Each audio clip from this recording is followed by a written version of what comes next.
Bersetting di awal tahun 1943, Perang Dunia Kedua masih sengit berkecamuk menghantui warga Uni Soviet. Hari itu sebuah kabar baik muncul, efek dari kalahnya Jerman di Stalingrad dan Leningrad, kini jalur menuju kota itu yang sebelumnya mengalami blokade total akan mulai dibuka. Sudah 1,5 tahun kota Leningrad ini dikuasai pihak Jerman, membuat rakyat kota harus mengalami dingin dan kelaparan.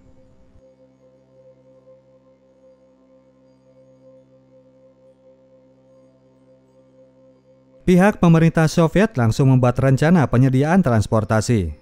Hal yang menjadi masalah adalah bahwa jalur yang ada lebarnya terlalu sempit di tepi Danau Ladoga.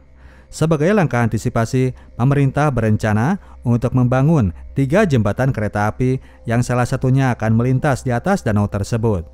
Jembatan-jembatan ini akan menjadi penghubung kota Leningrad dengan seluruh Soviet. Pekerjaan harus dilakukan saat itu juga, di saat kondisi danau sedang membeku. Deadline yang dicanangkan adalah selama 20 hari kerja. Hal yang menjadi kendala pula karena saat itu pihak PT KAI-nya Rusia sudah kehabisan personel masinis berikut dengan stafnya. Banyak dari mereka yang gugur karena perang. Untuk itu, pihak PT KAI sudah membuat program untuk mengirim anak-anak muda agar menjadi staf dari transportasi kereta. Anak-anak muda yang dimaksud adalah para pelajar putri. Saat itu sendiri sedang hadir 2 orang ABG cewek yang sedang mendaftarkan diri.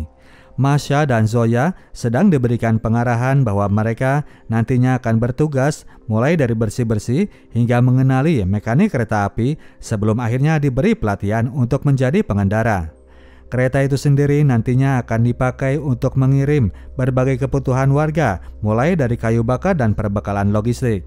Selama program itu berlangsung, barak mereka sendiri akan berada di dalam kereta. Bagi Masha dan Zoya yang sudah berpisah dengan para orang tua, juga karena efek perang, meskipun harus menjadi pekerja kereta, bagi mereka itu sudah lumayan daripada lumanyun. Di sini setidaknya mereka bisa punya tempat yang hangat dengan terjaminnya asupan makanan. Itu pun sudah cukup bagi mereka, penduduk kota Leningrad yang kondisinya sedang berada di titik terendah. Ternyata selain mereka anak Rusia tulen, terdapat pula seorang pemuda nyasar asal Spanyol yang mana bernama Julio. Seperti juga Masha dan Zoya, Julio pun merelakan dirinya jadi pekerja kereta untuk mendapatkan kenyamanan hidup kondisi darurat. Hari itu para anak muda dan relawan lain dibawa ke pinggiran kota. Baru saja mereka keluar dari dalam gerbong, serentetan bom langsung datang memberikan sambutan. Meskipun sudah tergusur dan dipukul mundur dari area darat Leningrad, namun pihak Nazi masih berani melawan via jalur udara. Hari itu para cewek sini disuruh untuk mengangkut sumber daya alam yang sangat penting bagi kelangsungan hidup di musim dingin, yaitu kayu bakar. Meskipun bergender wanita, namun untuk kondisi darurat ini, mereka harus mau mengakrabkan diri dengan benda-benda berupa kampak dan gergaji. Ranting dan dahan kecil dipakai untuk kayu bakar, sementara batang pohon yang besar akan dipergunakan sebagai material penyangga jembatan. Malam harinya mereka pun menginap di lokasi, sementara kereta terus mondar-mandir mengangkut barang dan para pekerja dari kota. Pekerjaan bangunan jembatan harus selesai tepat waktu. Beberapa waktu kemudian, pekerjaan itu terus dilakukan dan struktur dari salah satu jembatan itu sudah mulai terlihat di atas Danau Ladoga yang merupakan salah satu danau terluas di seluruh dunia. Konstruksi mengambil posisi di area kanan Danau Ladoga yang cenderung tidak terlalu dalam. Panjang dari trek ini adalah sekitar 33 km, dilakukan oleh hampir 1000-an warga Leningrad yang mayoritas adalah wanita. Para pelajar putri ikut pula dalam pekerjaan itu. Seperti juga di tepi hutan kemarin, pekerjaan pembangunan jembatan ini tidak luput dari gangguan pesawat Jerman.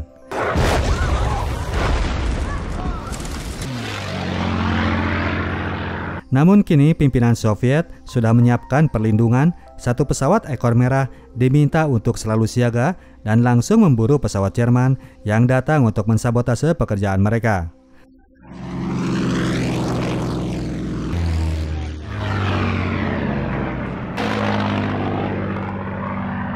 Pesawat Luftwaffe itu akhirnya berhasil terkena tembakan dari pengejarnya. Para pekerja langsung menyambutnya dengan sorakan gembira.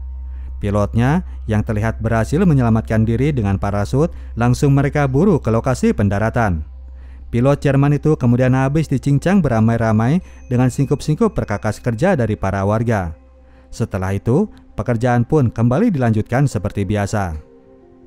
Di tempat lain, di kota Murmansk, kota pelabuhan yang berada di perbatasan Siberia, seorang pelaut yang bernama Fedorov sedang disidang karena ketahuan bahwa dia sebetulnya adalah masinis kereta. Fedorov malas menjadi masinis karena ia ingin turun langsung untuk melawan pasukan Hitler. Pimpinan tidak menerima kebohongan meskipun dengan alasan yang patriotik. Untuk itu, dia pun akan dikirim ke Leningrad, disuruh membantu pekerjaan proyek kereta api. Tidak menunggu lama, prajurit muda ini segera diterbangkan menuju lokasi tujuan.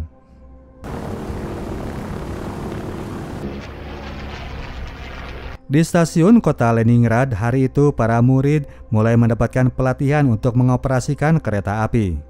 Guru dari Masha dan Zoya adalah guru mereka di sekolah, yaitu Mr. Petrovich, masinis paling tua di kota mereka.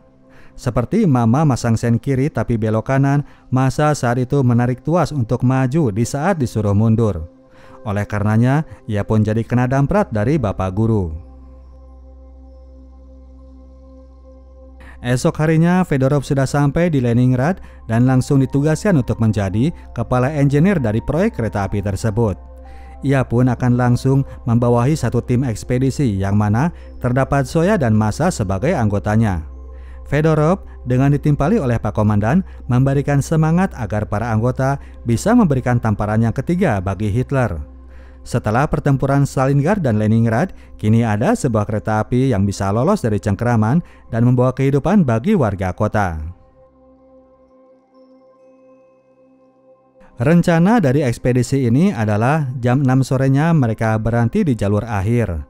Sebelumnya mereka akan mampir ke stasiun Schlisselburg yang menyediakan berbagai kebutuhan sembako. Semuanya ada 5 trek yang masing-masing diisi oleh 4 kereta. Tengah malam, kereta pertama akan bergerak dan disusul 5 menit kemudian oleh kereta yang berikutnya. Setelah itu mereka akan berhenti di trek paling ujung di Poliana untuk dilakukan maintenance kereta api. Masha berusaha melakukan tugasnya meskipun ia masih takut jangan-jangan ia kembali melakukan kesalahan. Dengan sabar, Fedorov pun memberikan cek ulang hasil pekerjaannya sembari tetap memberikan semangat. Beres melakukan persiapan, rombongan kereta ini pun mulai berangkat melakukan misi. Setelah 17 hari, jembatan itu memang telah terpampang di atas Danau Ladoga dan siap untuk dilintasi. Pekerjaan dari hasil darah dan keringat ribuan warga kota. Meskipun kereta sendiri harus berjalan pelan saja, mengingat konstruksi yang seadanya, yang mana hanya bisa bertahan di musim dingin saja. Kereta yang dipakai ini belum memiliki fitur komunikasi sehingga tiap unit dari kereta harus melakukan kontak dengan cara manual saja. Pos-pos tertentu telah disiapkan sebagai tempat pemberi kabar. Bentuknya berupa kertas pesan yang harus diambil oleh seorang cewek dari seorang kru di pinggir rel kereta. Kabar yang mereka dapat saat itu bahwa mereka bebas meluncur menuju Poliana, gejolak sedang terjadi di daerah yang lainnya. Di atas kereta, 2 cewek ditaruh di bagian belakang untuk memberikan kode kepada kereta di belakangnya. Beberapa waktu kereta ini meluncur dengan mulus, tiba-tiba saja muncul kemudian tembakan bom dari pihak Jerman. Kru dalam kereta mulai panik, Fedorov langsung menaikkan kecepatan keretanya hingga maksimal. Tembakan bom itu dilakukan beberapa kali oleh pihak Nazi yang posisinya masih belum bisa terlacak. Namun untungnya, tembakan-tembakan itu masih selalu tidak tepat sasaran. Beberapa waktu kemudian, terlihat seseorang mengacungkan tanda kiriman pesan. Karena kondisi speed kereta saat itu kadung maksi, sang pengambil pesan gagal melakukan tugasnya. Kru cewek tadi ingin memberikan kabar bahwa terdapat sebuah gerbong yang terlepas dari kereta depan dan sekarang sedang meluncur mundur ke arah mereka. Ketika gerbong sudah terlihat, barulah krunya Fedorov mencoba menghentikan keretanya. Usaha yang sama sedang dilakukan oleh 2 cewek dari gerbong yang lepas itu. Sementara kereta belakang berhasil berhenti, gerbong itu terus meluncur, memaksa salah seorang kru untuk melompat menyelamatkan diri. Satu orang kru lagi tetap kekeh dengan usahanya. Akhirnya gerbong itu menabrak kereta di belakang, namun untungnya sang cewek berhasil diselamatkan oleh Fedorov. Kru cewek ini kemudian ia suruh gabung bersama timnya di dalam kereta. Masalah lain kemudian muncul karena kereta terlalu berat untuk melaju dengan tambahan beban 2 gerbong nyasar. Fedorov menyuruh kru untuk menambah panas lokomotif. Namun meski sudah terus diisi bahan bakar, kereta ini masih ngeden gak mau jalan.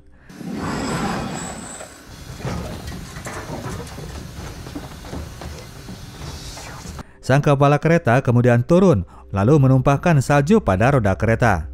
Zoya ikutan membantu dan yang ia lakukan malah menumpahkan salju pada rel keretanya. Setelah itu, kereta ini pun perlahan-lahan mulai laju dan mereka pun segera naik sebelum tertinggal. Gembira luar biasa Zoya, ia berhasil membantu pekerjaan mekanik. Namun respon yang ia dapat dari Fedorov malah sebuah hukuman. Meskipun mengucapkan kata thank you, Fedorov tetap menganggap bahwa Zoya telah melanggar perintah. Untuk sementara, ia pun akan dicadangkan dari kru mekanik kereta. Esok harinya, mereka tiba di daerah Serevovets, di mana di sini mereka tidak mendapat gangguan dari pihak Jerman. Maka dari itu, dengan bebas mereka pun bisa meloading berbagai kebutuhan logistik yang sangat dibutuhkan warga Leningrad. Kini karena untuk sementara ia menjalani hukuman, Zoya pindah ulikan dulu ke hal sulam menyulam dan mentransfer ilmu mengenai mekanik kepada Masha yang cupu itu. Masha diproyeksikan akan mengganti posisi Zoya jika kereta kembali melaju. Pada masa rehat itu, para kru kereta mencoba untuk mengatur strategi agar bisa menanggulangi gangguan pihak Jerman di perjalanan. Mr. Petrovich memberikan ide dengan pengalamannya di artileri. Jika pasukan Jerman mulai mengirimkan bom, maka ia akan berhenti, lalu meledakkan bom asap untuk memberi kesan bahwa mereka terkena tembakan. Pesawat Jerman yang terkecoh akan berhenti menembak, dan itulah saatnya bagi mereka untuk gaspol secepat mungkin. Fedorov mengkhawatirkan jika nantinya pasukan Jerman akan sekalian menghancurkan rel kereta di depan. Ia pun lalu men-sharing pengalamannya di kapal selam. Biasanya, submarine akan maju dulu, lalu mengirim bom asap, setelah itu kapal selam itu akan mundur lagi sebelum mengirim torpedo. Untuk itu, mereka pun akan membutuhkan banyak bom asap. Barang itu ternyata bisa mereka dapatkan dengan mudah saja dari pasukan anti pesawat udara, tinggal dibarter dengan vodka. Sore itu sebelum berangkat, Fedorov dan rekan sudah datang dengan 2 gembolan berisi tumpukan bom asap. Dengan segala risikonya, mereka akan tetap menjalankan rencana strategi yang telah dibahas sebelumnya.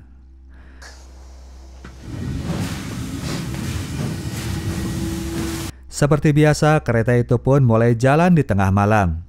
Kali ini begitu mereka mendapatkan kiriman bom, kereta itu langsung mereka hentikan untuk menebar bom asap di sekitarnya.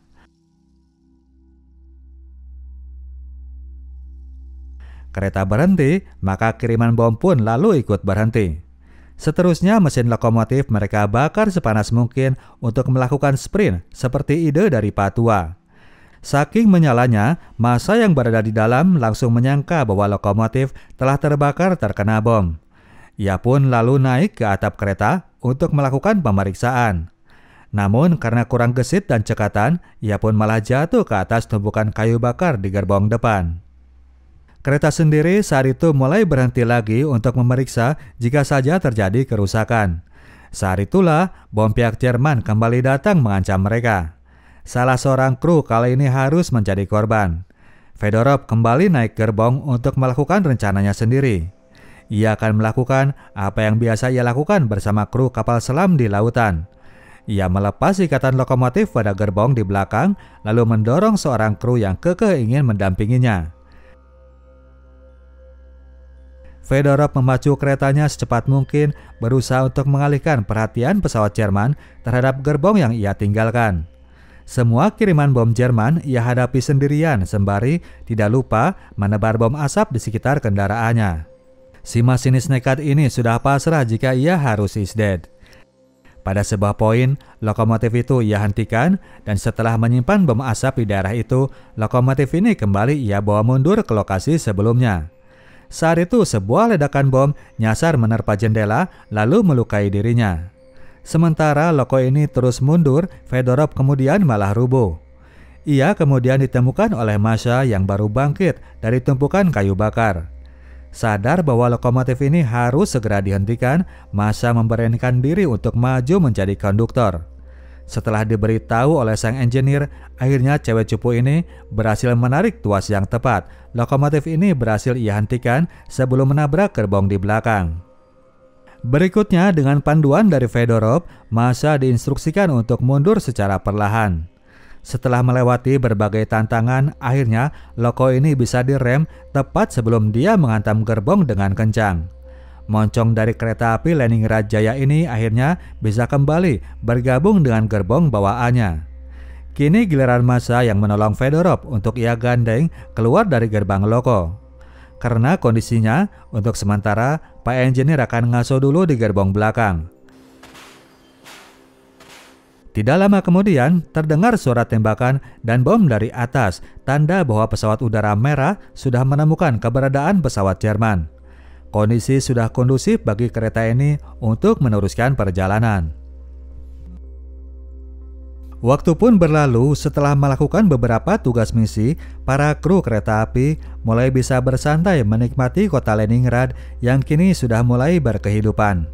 Atas effort tim transport kereta api, kini pemerintah pun sudah bisa memenuhi kebutuhan dasar warga-warganya. Hari itu diumumkan bahwa setiap orang akan mendapatkan kenaikan dari rasio jatah makanan.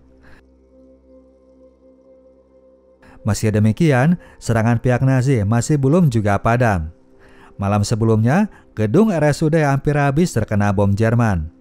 Namun mayoritas pasiennya masih bisa terselamatkan dan berhasil dievakuasi ke tempat lainnya, termasuk itu ibunya Masha.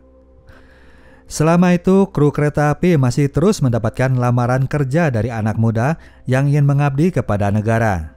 Hari itu, Fedorov menerima kedatangan seorang montir asal Latvia yang ingin turun membantu misi tim kereta api kota Leningrad. Suasana mulai bisa sedikit santai di antara para kru. Para penghobi musik mulai bisa menyalurkan hobinya, para pecinta mulai bisa menyalurkan bakatnya. Hari itu tiba-tiba saja sang kepala engineer memberikan kado kaos seragam Navy miliknya kepada Masha. Sang cewek yang ternyata diam-diam suka langsung membalasnya dengan kontan. Beberapa hari kemudian, kepala PT KAR memberikan mandat baru kepada timnya Fedorov. Ada sebuah kargo maha penting yang minta diantar ke daerah Kuselevska. Saking spesialnya, pihak tentara nantinya akan turun dalam satu gerbong khusus yang dilengkapi dengan senjata. Nantinya kereta Fedorov akan diisi oleh muatan lain yang bisa membuat pihak Nazi dan para pensabotase tidak merasa curiga. Muatan lain yang dijadikan cover itu ternyata para anak kecil tanpa orang tua. Semuanya adalah anak yatim piatu yang mana orang tuanya meninggal akibat perang. Sore itu timnya Fedorov berikut dengan pihak tentara sudah siap melakukan perjalanan. Gerbong kereta yang berisi senjata sudah dipersiapkan yang mana senjatanya ini bisa dioperasikan pula oleh para wanita. Malam itu mereka mendapatkan jatah giliran kedua sebagai kereta yang hendak meluncur. Suara bom dari pihak tentara merah sudah terdengar di kejauhan sebagai bentuk perlindungan bagi para kereta yang mana hendak berangkat. Meluncurlah kemudian kereta itu dimulai dengan kecepatan yang lambat. Masha kini ditemani Zoya menjadi personel pemberi tanda di gerbong paling belakang.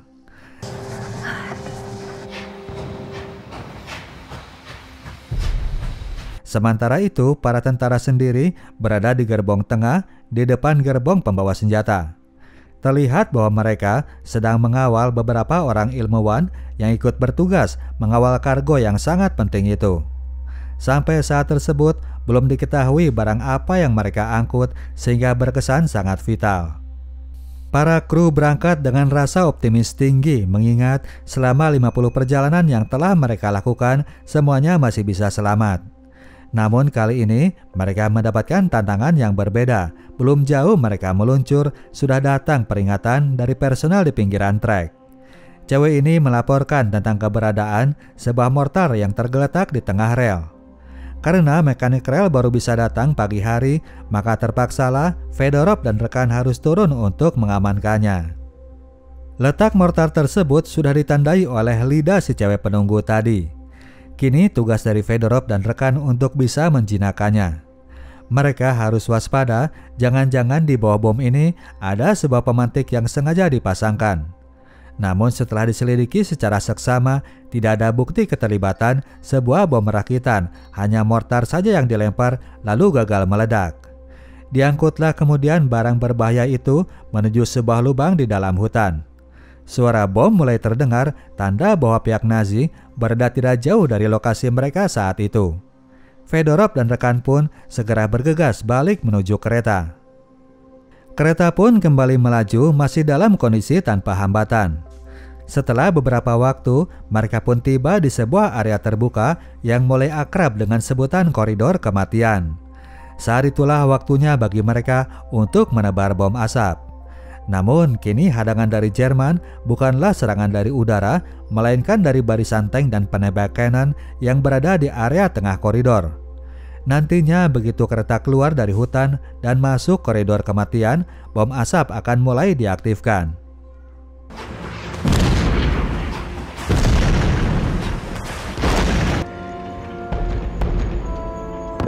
Pihak tentara yang merasa speed kereta masih terlalu rendah langsung kasih komando agar mereka langsung gaspol saja. Pihak kereta lalu menuruti permintaan mereka. Saat itu kereta masih aman saja, belum ada mortar yang berhasil tepat mengenai sasaran. Kereta pun makin ngebut dalam selimut asap yang membuatnya makin sulit untuk dibidik dari kejauhan. Kereta Leningrad Jaya berhasil melewati koridor dan masuk ke selimut hutan yang berikutnya. Fedorov dan kawan-kawan yakin bahwa mereka sudah aman. Namun karena tadi terlalu gaspol, terdeteksi kemudian sebuah gangguan pada kereta. Berhentilah kemudian kereta itu di tengah-tengah jalur hutan. Gangguan tersebut ternyata ada pada ikatan di gerbong tengah yang terlepas. Setengah dari barisan gerbong belakang itu terpisah dan meluncur mundur balik menuju koridor kematian. Massa pun sibuk memberikan tanda darurat dan Zoya sibuk mencoba merem roda kereta gerbongnya.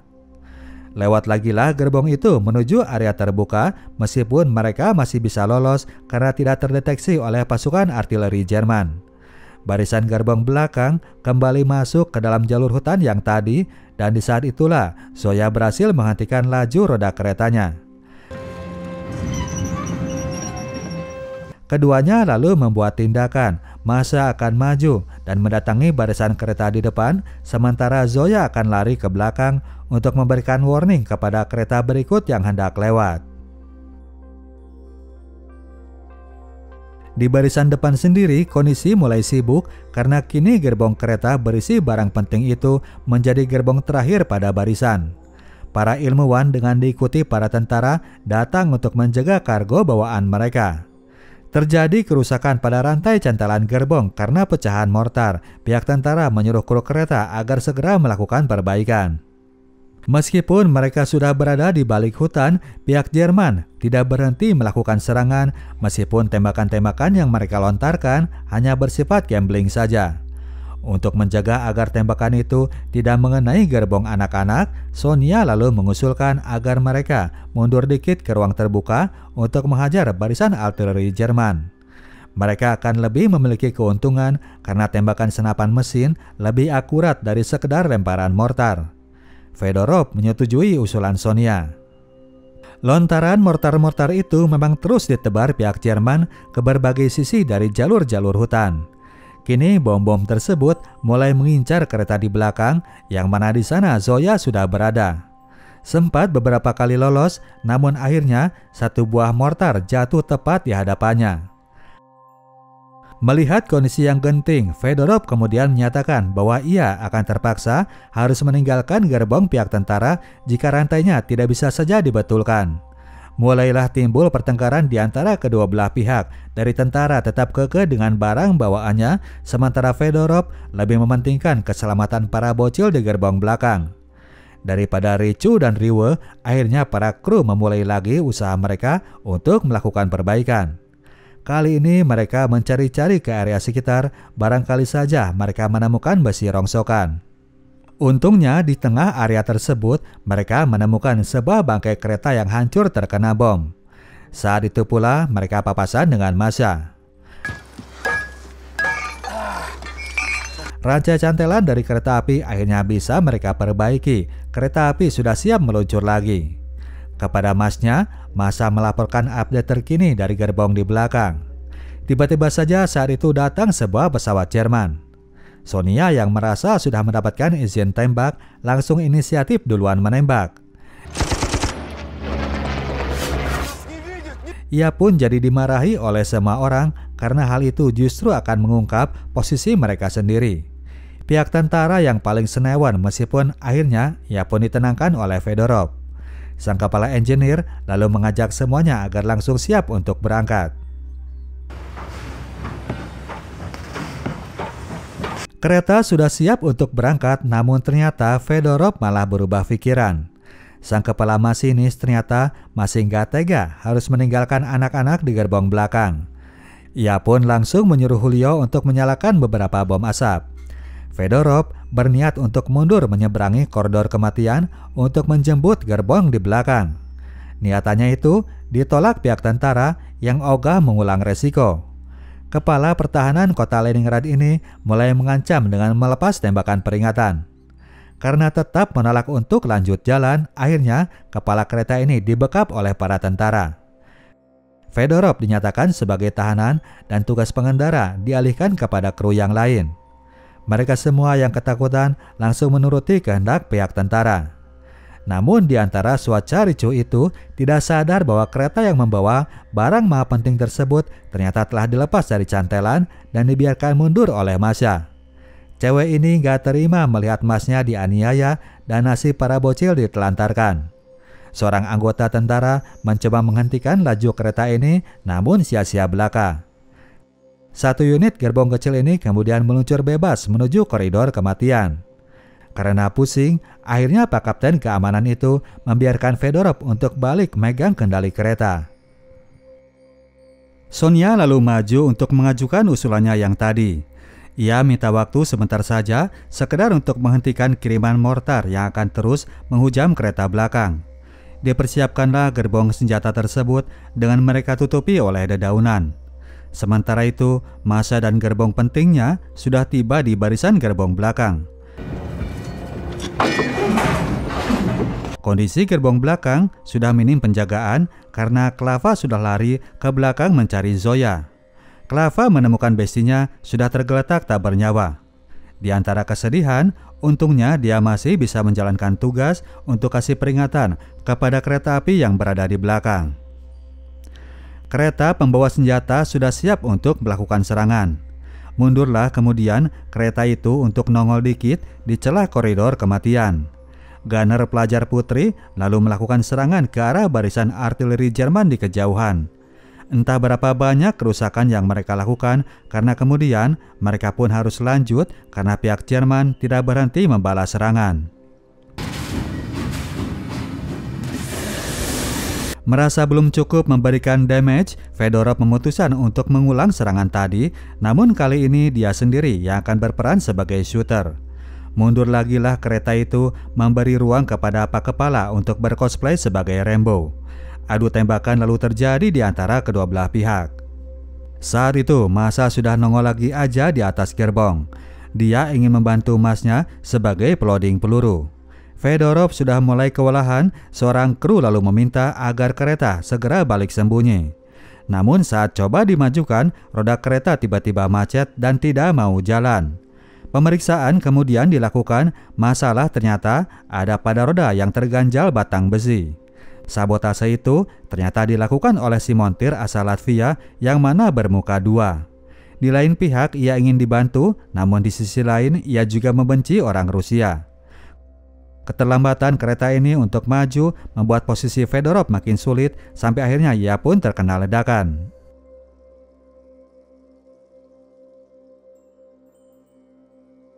Sementara itu, Sobakin sendiri harus sibuk menghadapi anak Lavia yang makin kesurupan. Ia pun harus berduel dengan Kelso meskipun pada akhirnya sang konduktor ini berhasil menghajarnya.